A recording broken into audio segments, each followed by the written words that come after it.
Oh, happy Tuesday. Welcome to second week of empty school. Hope you're well, hope you're safe, hope you're keeping healthy, and that you're taking a little bit of time each day to do something to stay somewhat sharp. I was excited. I can check in on IXL, and I was excited to see that over half the class logged in last week. So congratulations, that's good news. And then I can also keep track of how many questions are being answered. And so I was kind of, for a little while last week, Evie was in first place. Then Annabelle would take the lead a little bit. People didn't know they were competing. And I thought Annabelle had it right towards the end of the week, but on Friday, it looks like Eris put in quite a bit of work. So she hit over 600 questions on IXL last week, so congrats. There was 5 or 6 of you over 500, and then tons of people. Bradley and Ethan and Gabe and Leighton, it was a lot of people on there, so that's great news. So yeah, do yourself a favor, get on there 10, 15 minutes if you get a chance, and just keep yourself fresh. I wanted to talk to you today because I mentioned I might be sending something your way in the mail. This should be in your mailboxes Tuesday, Wednesday, or something like that, and I want to show you what's inside and what I'm hoping to do with it. All right, so again, check your mailboxes the next couple days. You should get an envelope that looks something like this, and here's what's going on inside. There'll be a sheet of paper, and this is mostly if you're not able to check out this website and you're not seeing this video. This will tell you what to do with all the stuff inside, but if you're seeing the video, then the rest of that stuff is just bonus. You're going to see some postcards, some blank postcards, and I'll talk to you about that in a second. I want to get into what's the rest of this envelope here. The rest of this, it's got some bulk to it. Ziploc bag that's got some items in it here, and let's check it out. So first thing to do is kind of unpack everything you've got in the bag. Careful because there's some small seeds in there. A couple of paper towel pieces. A second Ziploc bag, and then a collection of corn and pea seeds. So that's your first move, is to kind of unpack everything, then set the rest of this stuff aside for now. And let's take a close look at these fellas here. 4 of each should be in each one, peas and corn. And what we're going to do is we're going to try to get these guys to grow into plants, because what we have is time, and that's what these guys will need.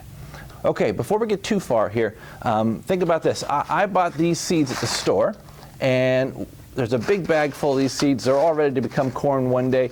Why aren't they growing into corn right now? Why isn't the store full of bags of corn bursting out of here? What is it missing in that bag that it would have out in nature if we weren't involved? This is where I take a pause. You're right. In this bag, it does not have water. It needs water, and it doesn't have dirt. It doesn't have a place to go. This is a little tiny factory. It's going to eventually grow up to be corn one day, but it needs, and it's just waiting. It's just waiting for just the right conditions to start turning into a corn plant. And it's going to need, in nature, it would be dropping down to the ground and getting wet. And so it needs to be wet, and it needs to be dark. We want it to pretend like he is underground, and Mother Nature's taking its course, not us. So what we're going to do is we're going to fake this being underground and wet and springtime. Now, before we get crazy and start turning these into corn on the cob and a pile of snap peas, we're going to do like any good scientist would do. We want to make sure we record what we're looking at here. So I'm going to take just a blank page out of my journal. If you got just a notebook page, that's fine too. And since I've got a nice wide stretch over here that I can use, I'm just going to fold right up to the pink line.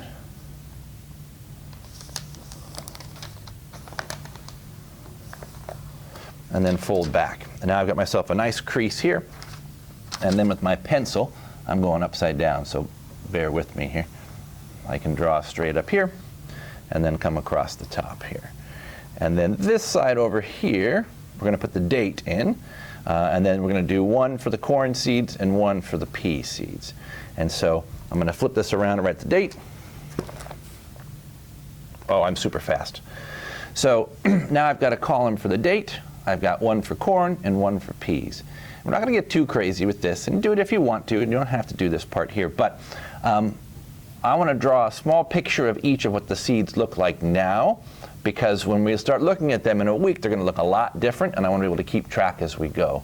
So I'm going to take a close look at both the corn and the pea. I'll find one of each, and I'm going to sketch them really quick in my book. All right, that should do. You can see what I've done is I drew the corn. I don't have my color pencils handy, and so I just drew this as yellow. This part's white of the corn. I drew a bigger picture of it. And this pea, one of them kind of looked like it was hollowed out, kind of a volcano-looking shape. It was a bizarre shape, so I drew that one whitish green. And so even though my date is only on one line, I'm going to use this whole section for my picture. So my next pictures might actually be bigger as we have to start drawing some other features up there too. So once this part is done, we can get into getting these plants ready to think that they're underground. All right, so we've got our seeds here, and what we want to do is, remember, we want to make sure that they think that they're underground like it's in Mother Nature and human beings aren't involved at all. So what they're going to need, a little darkness, and they're going to need some water for sure, and to be left alone for a bit.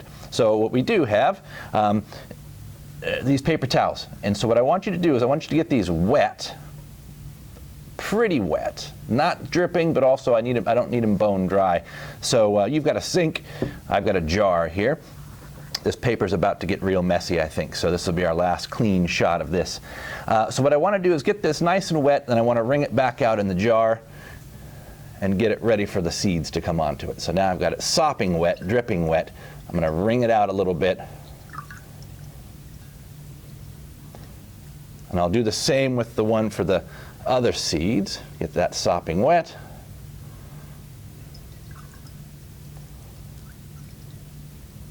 All right, so now you can see it's kind of wadded up a little bit. Scoop my jar out of the way. I want to open it back up, but not all the way back up. So I sent it to you folded twice. And so I want you just to open it up like that. So then it can fold shut on itself. And now what I'm going to do is I'm going to put the seeds on one half of it. I'll start with corn. I'll give them each a little bit of room to move around. And then I'm going to seal them up tight and scoot them off to the side. And do the same thing with the peas. Unwrap it. There we go. Get all 4 peas on one side of the paper. And then kind of pat it on down so you know it's going to get contact. So now what we need to do is make sure that this stays dry. So let's get rid of this.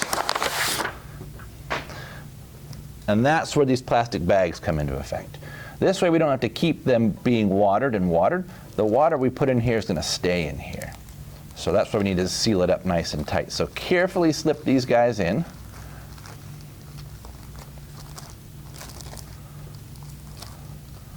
And then once you do, you don't need to like make a balloon out of it, but you also don't need to make it totally vacuum packed. Just make sure you got a nice seal. And if you want to label the bags, you can, but once we're done and we're looking at them next week, as soon as you open them up, you'll be able to tell which one's which anyway. So you're not ever going to get confused that way. So slip the corn in there. Again, no balloons, just a nice tight seal. All right, so these are ready to go. Now remember, they want to be underground, and so we want to put them someplace that's nice and dark, and it's not going to get too hot and it's not going to get too cold. So don't set them in the sun, don't put them in the fridge, put them in a drawer, put them on a cabinet up in the air, or up high so they can't get too much light. And then we'll look at them in a week or so and see if anything's happening. Okay, so the last thing in the envelope to talk about are these postcards I sent you. One of the postcards you'll see already has my home address on it, and that's great. So all you'd have to do, you could actually just grab this right now, put it in the mailbox, and then I would get it. It would be blank. But what I'm hoping happens is with the postcard, you write a little message on this side, hey, Mr. Coons, here's what's going on, talk to you later. And then on the back side, it's totally blank. I'm hoping you'll draw a picture. Something you're doing, something you wish you were doing, something you're good at drawing, I don't really care. A design, that would be awesome. And then just put it in the mailbox or give it to an adult to put in the mailbox for you, and it will get to me. These two, while they have stamps already, and all you have to do is put them in the mailbox, these two addresses are blank. So you can write them to anybody you want to. If you want to write them to me again, great, I will write you back. I've got time right now. We got plenty of time. So I'll write you back. We'll go back and forth pen pal style. If you're worried about contamination when these come in the mail, you can use your gloves as you use them. You can sanitize your hands after you see them, whatever you want to. But yeah, I'm hoping to get some postcards from you guys, and then I'll write you guys some postcards back, and then that's something to look forward to in the day, is checking that mailbox and see what's going on.